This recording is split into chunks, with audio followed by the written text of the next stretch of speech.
श्रियकान्ताय कल्याणनिधये निधयेतिनाम् श्रीवेङ्कटनिवासाय श्रीनिवासाय मङ्गलम् लक्ष्मी सविभ्रमालोकसुभ्रूविभ्रमचक्षुषे चक्षुषे सर्वलोकानां वेङ्कटेशाय मङ्गलम्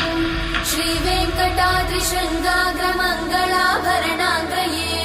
मङ्गलानां निवासाय श्रीनिवासाय मङ्गलम् सर्वावयव सौन्दर्य सम्पदा सर्वचेतसां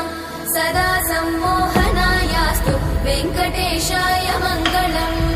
नित्याय निरवध्याय सत्यानन्दचिदात्मने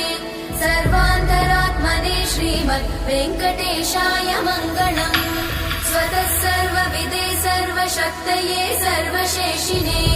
सुलभाय सुशीलाय वेङ्कटेशाय मङ्गलम्।